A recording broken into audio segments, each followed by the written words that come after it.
మహతి టీవీలో మీ వ్యాపార ప్రకటనల కోసం కింది నెంబర్కి సంప్రదించండి. నమస్తే గురువుగారు. నమస్కారం తల్లి. నమస్కారం. గురువుగారు, మనకి కళలు వస్తూ ఉంటాయి. అయితే కొంతమందికి తెల్లవారుజామున కళలు నిజమవుతూ ఉంటాయి అంటారు. ఆ కళల్లో కూడా కొంతమందికి పాములు రావచ్చు, కొంతమందికి తేలులు కల్లోకి రావచ్చు, లేదంటే మనకి దగ్గర వాళ్ళు, మన ఆత్మీయులు చనిపోవడం కళలోకి రావచ్చు. తెల్లవారుజామున వచ్చిన కళలు నిజమవుతాయి అంటూ ఉంటారు. మరి అది ఎంతవరకు నిజం? బాగుందమ్మా.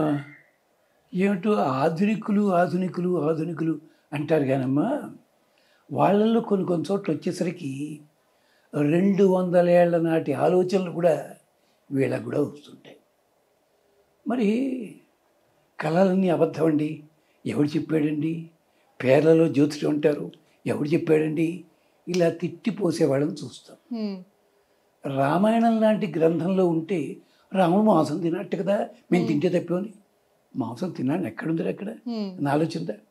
కృష్ణుడు అందరితో తిరిగితే నష్టం లేదు, కానీ మేము తింటే తప్ప. కృష్ణుడి వయసు ఎంతప్పుడు? 7 ఏళ్ళు కదా. మరి అది అక్కడ అర్థం ఏమిటి?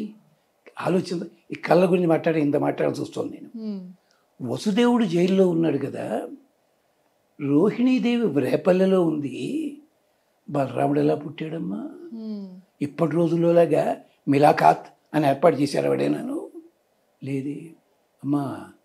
వీటన్నిటికీ కూడా అశాస్త్రీయమైన సమాధానాలు ఉన్నాయి. ఇలాగే స్వప్న శాస్త్రం కూడా ఆధారంతో ఉంటుంది. మనకి 3 దశలు ఉంటాయి: జాగ్రత్త దశ, సుషుప్తి, స్వప్న దశ. శంకరాచార్యుల వారు ఈ బతుకంతా స్వప్నం అన్నారు.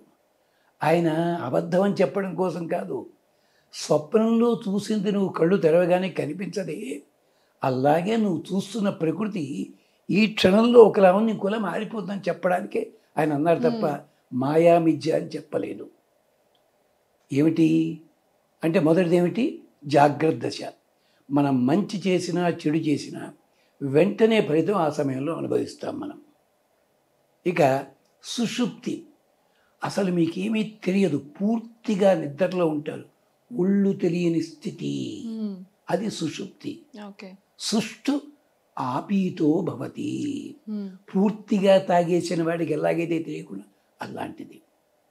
ఈ సుషుప్తి దశలోనే మీరు చూడగలిగితే భగవద్ దర్శనం చెయ్యొచ్చు, అలాంటివి ఉంటాయి. ఇక స్వప్న దశ, అదేమిటంటే అటు నిద్ర కాదు, మెళకువ కాదు, మధ్యలో ఉంటుంది. ఈ కళలు ఎలాంటివి వస్తాయి? మొదటిది ద్రవ్యరత్నావళి చెప్పింది, తిన్నది సరిగ్గా అరక్కపోతే, అడ్డమైన చెత్త తింటే, 2 విరుద్ధ ధర్మాలు కలిగిన పదార్థాలు తిన్నప్పుడు అజీర్తి వల్ల కళ్ళు వస్తాయని చెప్పింది. ఉదాహరణ చెప్పాలా? ఆధునిక యుగంలో ఇంజనీరింగ్ కాలేజీలు, ఎంబీబీఎస్ పిల్లలు హోటళ్ళకి వెళ్ళి రబ్బదోశ మంచి కారంగా, పక్కనే కూల్ డ్రింకు, కాంబినేషన్ ఏమిటి అది? అదే ఒకే కప్పు కాఫీ, టీ 5గురు తాగుతారు. అది గ్రూప్ డిస్కషన్ ఉంటుంది, నాకేం తెలుసు. వాళ్ళగా వీటి వల్ల అనారోగ్య కారణం చేత కళలు వచ్చే అవకాశం ఉంటుంది. అంటే నాడీ మండలాన్ని ప్రభావితం చేస్తుంది. అలాగే ఒకే ఒక్క సన్నివేశం గురించి పదే పదే పదే పదే మీరు ఆలోచిస్తున్నారు అనుకోండి, నిద్రపోతున్న దశలో కూడా అదే గుర్తుండిపోతుంది. దానివల్ల కూడా స్వప్నములు వస్తాయి. ఇక మీరు అడిగినది తెల్లవారుజామునంటే అర్థం ఏంటంటేనమ్మా, పగటిపూట సూర్యుడు ఆకాశంలో ఉంటాడు, కానీ అగ్ని ఎక్కడంటారు తెలుసిన? పగటిపూట అగ్గిపెట్టలో ఉంటాడు కాదు. మీరు బ్రిడ్జీల మించి ఎడుతుంటే నీళ్లు చూడండి, ఎర్రగా కనిపిస్తాయి. పగటిపూట అగ్ని నీళ్లల్లో ఉంటాడు. రాత్రి అయింది, ఇదే బ్రిడ్జి మీద చూస్తే నీళ్లు తెల్లగా కనిపిస్తాయి. ఎందుకని? అగ్ని బయటికి వెళ్ళాడు రాత్రి, సూర్యుడు నీటి లోపల ప్రవేశించాడు. రాత్రి పగళ్ళకి దేవతలు ఎవరన్నమాట? సూర్యుడు, అగ్ని.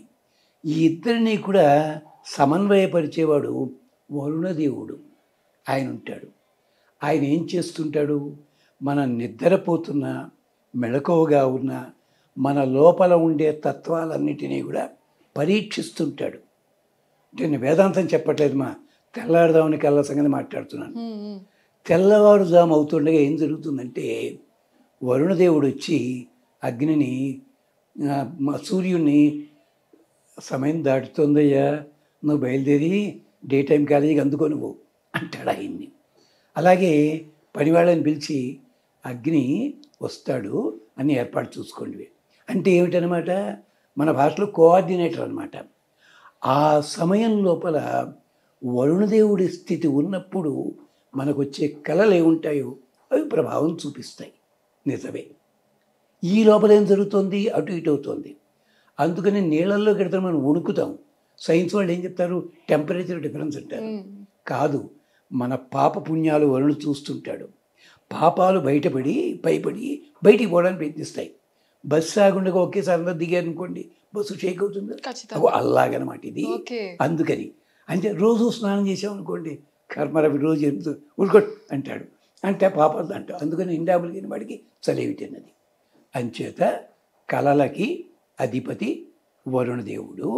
మీకు నిజంగా అలాంటి సమయంలో కళ వచ్చిందని మీకు తెలుసా? ఎంచేత క్రికెట్ మ్యాచ్ లాంటివి చూసుకుంటూ రాత్రి 1 గంటకి నిద్రపోతే తెల్లారదామని ఎప్పుడు ఉంటుంది మీకు? ఉండదు. నిజమే. ఆ కళల లోపల క్రిమికీటకాదులు వస్తే దోషమని అంటారు. నిజమే. కానీ దానివల్ల కాదు, క్రిమికీటకాదుల వల్ల మీకు ప్రమాదం జరిగినట్టుంటే మీకేదో తప్పబోతోంది ప్రమాదం అని అర్థం అనమాట. తప్పబోతోంది అది. అలాగే శవాలు కనిపించాయనుకోండి, శవాలు కనిపించినట్టయితే అలాంటి దుష్ట భావనలు కలిగే వాళ్ళు మీకు దూరం అవుతారు, దగ్గరికి రారు వాళ్ళు. అలాగే ఆత్మీయులు కనిపించారు అంటే మీరు వాళ్ళకు తప్పిస్తున్నారు అనమాట. అంటే కనీసం తెల్లవారుదాగానే ఒక్కసారి ఆత్మీయుల గురించి వాళ్ళు జాగ్రత్తగా ఉండాలి అని కోరుకుందాం మనం. ఈ ప్రేమ వాళ్ళకి అందుతుంది. ఇలాగా సర్పములు కనిపించుట, ఒకప్పుడు నాగదోషం ఉన్నట్టయితే సర్పాలు కనిపిస్తాయంటారు. సర్పం కనిపించడంలో కూడా 26 రకాలు ఉన్నాయమ్మా. అవన్నీ చెప్తే ఇప్పుడు స్వప్నశాస్త్రం చెప్పాల్సి ఉంటుంది, అవసరం లేదు. ధేనువు కనిపించింది, సింహం కనిపించింది, గుర్రం కనిపించింది. 3 కూడా ప్రత్యేక లక్షణాలు కలిగినవి, మనకి క్షేమం కలిగించేది. పెద్ద పులి కనిపించింది అంటే మనలో ఏదో దురాలోచన ఉంది అర్థం అనమాట. ఇలాంటివి ఉంటాయి. ఇంట్లో కూడా పోస్టర్, పెద్ద పులి పోస్టర్ పెట్టుకోండి, 3 రోజులు కానీ మేము చూసి అందరూ ఇంట్లో భయపడతారు. ఆ లక్షణం వచ్చేస్తుంది. సింహం పెట్టుకొని అది ఉండదు అండి. ఇవన్నీ అక్కర్లేదు, కంగారు ఏం పడక్కర్లేదు. పంచాంగాలు ఉంటాయి కదా ఇంట్లోనూ, దాంట్లో స్వప్న ఫలములు అన్నీ వాళ్ళు ఇస్తారు. కానీ నేనే కానీ చెప్పాలనుకోండి, బోర్డు కట్టేసి స్వప్న ఫలములు చెప్పబడును, ప్రస్తుతం 5,000 అంటే జనాలు పిచ్చెక్కిపోయి వస్తారు. అవసరం లేదమ్మా.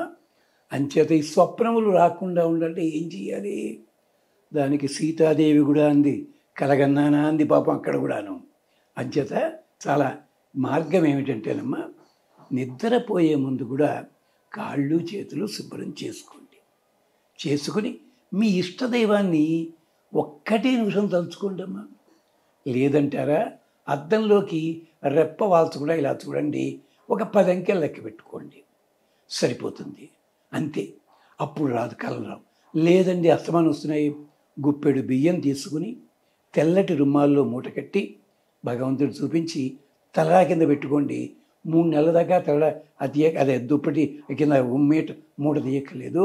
ఇంచేత ధాన్యం అన్నది వనస్పతి దేవత, అంటే ఒకేసారి సంతానం ఇస్తుంది, మళ్ళీ సంతానం ఇవ్వదు, ఒకేసారి ధాన్యం ఇస్తుంది. అందుకని ఆ ధాన్యం దేవత వల్ల మనకి క్షేమం కలుగుతుంది. స్వప్నశాస్త్రం పేరుతోటి మీరు తాయెత్తులు గట్రా ఇలాంటివన్నీ పెట్టుకుని ధనాలు నాశనం చేసుకోవద్దని సవినయంగా మనవి చేసుకుంటున్నాను అందరికీ కూడా. మరి కళల గురించి మాకు తెలియనిది మాకు అర్థమయ్యేలాగా చాలా చక్కగా చెప్పినందుకు ధన్యవాదాలు గురువు గారు. చూసారు కదా ఈ వీడియో. మరో మంచి వీడియోతో మళ్ళీ కలుద్దాం. నమస్తే.